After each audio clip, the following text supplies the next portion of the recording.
네, 계속해서 시장 점검 이어가도록 하겠습니다. 우리은행 투자상품전략부 박석현 부부장과 함께합니다. 부부장님 어서 오십시오. 네, 안녕하십니까. 네, 지금 GDP가 호조를 보이면서 경기 침체에 대한 불안감은 좀 일단락되긴 했는데 뉴욕 증시도 이제 변동성이 좀 큰 모습을 보였습니다.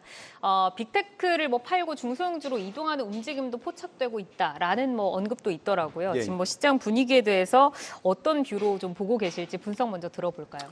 S&P 500 지수가 7월 달에 최근 좀 내리면서 마이너스 1.1%를 기록을 하고 있고요. 월간 기준으로 S&P 500 지수가 마이너스를 기록한 거는 지난해 11월 이후에 지금 9개월 동안 지난 4월 이후에 두 번째 현상이고요. 네. 매그니피센트 7, 이 7개 그 종목의 인덱스가 3.8% 하락을 기록을 했고요. 고점 대비로는 13% 정도 내렸습니다. 좀 많이 내렸고요.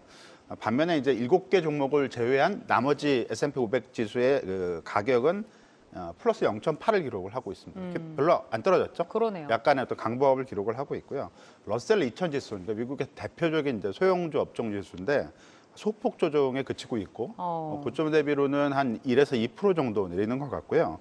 약간 내리긴 했음에도 불구하고 7월 달 월간 상승률은 플러스 8.6%를 기록을 하고 있습니다. 네. 상당히 이제 견고하게 움직이고 있기 때문에 그동안 가격 부담이 높았던 일부 빅테크 종목들이 떨어지는 어떤 그걸 이용을 해서 소형주에 대한 관심이 이제 높아지고 있는 시기다라고 볼 수 있을 것 같고 이런 흐름들은 좀 당분간 이어질 수는 있다라고 보고 있는데 추세적으로 이어지기 좀 힘든 부분은 여전히 그 미국 시장에서도 이익 모멘텀 중심은 일부 빅테크 기업들이 대부분 이제 주도를 하고 있기 때문에 빅테크를 제외한 다른 대형주들도 그렇게 좋지 않고요.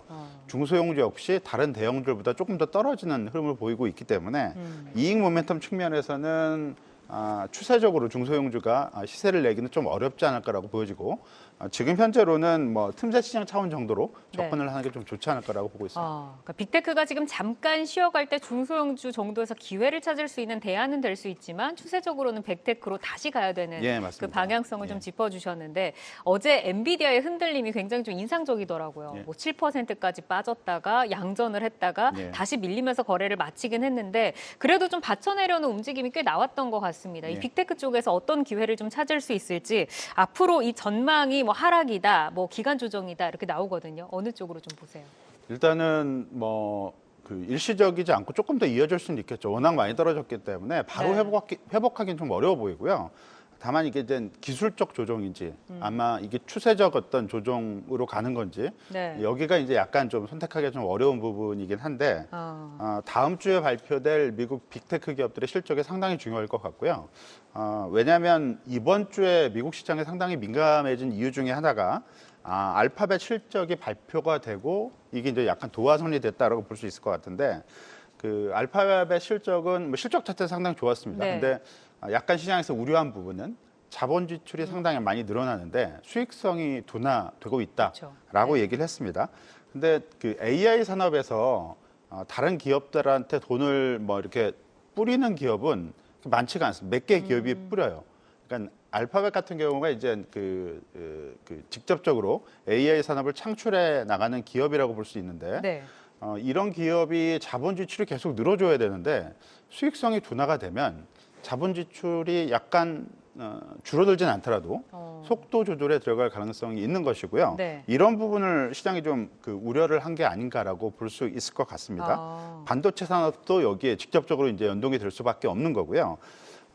AI 산업에서 그 수익 창출을 직접적으로 해내가는 기업, 돈을 뿌리는 기업은 알파벳 말고 몇 개가 더 있는데 마이크로소프트, 그다음에 메타 플랫폼스, 아마존 등이 대표적인 기업이고 이 기업들이 다음 주에 다들 실적 발표를 하게 됩니다.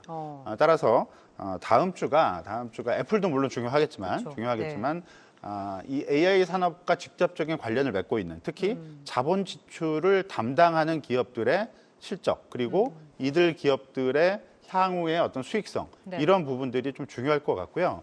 아마 올해 들어서 가장 큰 분기점이 되지 않을까라고 예상해 볼 수 있을 것 같습니다. 다음 주가 굉장히 중요하네요. 예, 예. 엔비디아의 그 실적 발표 전까지는 다음 주가 이제 분수령이 될 수 있는 부분 예, 예. 지금 짚어주셨고, 지금 뭐 SK하이닉스나 현대차 같은 경우에는 사실 뭐 분기 최대 실적이다 하면서 뭐 실적을 호조를 내놨음에도 불구하고 눈높이가 좀 많이 올라간 탓인지 지금 주가가 따라가지 못하는 흐름이 나오고, 뭐 건설주라던가 조선업도 뭐 잠깐 눌렸다가 다시 한번 또 급등하는 흐름이 나오거든요. 이 실적에 따라서 지금 업종들이 좀 분분한 모습을 보이는데 이 부분은 좀 어떻게 보실까요? 일단 SK하이닉스하고 현대차는 실적은 상당히 좋았는데 1분기 때 너무 좋았어요. 네. 그러니까 서프라이즈를 크게 냈었는데 요번 같은 경우는 서프라이즈 폭이 그다지 크지 않았고요. 네. SK하이닉스 같은 경우는 그 일부 그 증권가 애널리스트들의 좀 높아진 눈높이를 오히려 충족 못 시키는 약간 미스하는 상단까지는 못 맞습니다. 네. 그런 결과가 나왔기 때문에 약간 외국인 매물이 좀 나오고 또 분위기가 미국 시장 그 빅테크 주식들이 좀 안 좋다 보니까 같이 영향을 좀 미친 것 같고요. 네. 주목을 해볼 부분은 최근에 이제 건설주나 조선주 이런 것들이 상당히 좀 좋은 수익률을 내주고 있는데 실적 호조 외에도 뭐 지정학적 이슈나 아니면 미중 분쟁 요인 이런 것들이 건설주, 조선주의 수혜를 좀 입히고 있는 요인이다라고 볼 수 있을 것 같고요. 특히 이제 조선주 같은 경우는 틈새 시장 차원만은 아닌 것으로 일단 보여지고요. 올해 들어서 수익률이 상당히 좋습니다. 지금 이달 들어서 두 자릿수 수익률을 기록하고 있는 코스피 업종지수, 그러니까 중분류 기준 한 26개 업종 가운데 두 자릿수 수익률을 기록하고 있는 것은 조선이랑 건강관리가 이제 2개 업종이고요. 그리고 조선업종은 올해 들어서 지금 한 36%, 오늘 수익률을 좀 제외하고 놓고 보더라도 상당히 높은 수익률을 기록을 하고 있고, 이게 이제 업종 지수 중에서 가장 높은 수익률을 기록을 하고 있기 때문에 틈새 시장 차원이라기보다는 주도주의 한 축으로 볼 수가 있는 거고요. 이 흐름은 기본 어떤 근거가 전혀 이제 흔들림이 없기 때문에 네. 올해 중에는 좀 지속이 되지 않을까라고 볼 수 있을 것 같습니다. 하반기 이제 슈퍼사이클로 조선주가 대장이 될 것이다, 내가 주인공이다 이런 이야기 나오는데 여기에 또 한 표를 더 얹어 주신 거네요. 지금 이제 실적 시즌이 현재 진행 중이고 말씀을 주신 것처럼 다음 주 이제 굵직굵직한 빅테크 기업들의 실적이 예상이 되고 있는데, 사실 뭐 실적을 예측을 한다는 건 불가능하지만 어떤 분위기의 장세가 좀 펼쳐질 것이다. 뭐 다음 주에 좀 분위기가 좀 반전될 수 있는 그 가능성은 얼마나 좀 보고 계실지 좀 궁금한데요. 일단 주 중반 이후에 이제 실적들이 쭉 발표가 됩니다. 네. 한국 시간으로는 이제 수요일 아침에 이제 마이크로소프트 실적이 발표가 되고요. 네. 두 축이죠. 알파벳과 마이크로소프트가 이제 그 AI 시대를 이끌어가는 기업이기 때문에 상당히 어떤 중요한 모멘텀이 될 것 같고요. 주 후반 애플, 아마존까지도 계속 주목을 해야 될 것 같고, 국내 기업 측면에서 삼성전자가 이제 본실적을 발표를 하게 됩니다.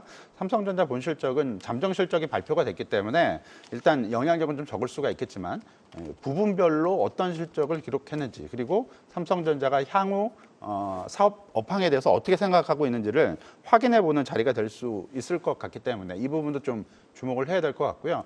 미국 빅테크 관련해서 실적 관련해서 주목할 부분은 이번 분기 실적이 예상을 상회했는지 이 부분은 거의 중요할 것 같지가 않습니다. 네. 대부분 기업들이 예상치를 뛰어넘는 실적을 보여줬을 것으로 예상을 할 수가 있을 것 같고, 그거보다는 가장 중요한 거는 매출 총이익률이 어떻게 변하고 앞으로 이 숫자가 어떻게 제시가 될 것인지, 이 가이던스를 초점을 맞춰서 바라볼 필요성이 있을 것 같습니다. 네, 눈높이를 충족하고 또 가이던스까지 넘어서야 하는 그 상황 좀 짚어주셨습니다. 우리은행 투자상품전략부 박석현 부부장과 함께했습니다. 오늘도 좋은 말씀 고맙습니다. 네, 감사합니다. 계속해서 다양한 경제 이슈를 알고 싶다면 구독과 좋아요, 알림 설정 부탁드립니다. AI 캐스터 권미정이었습니다.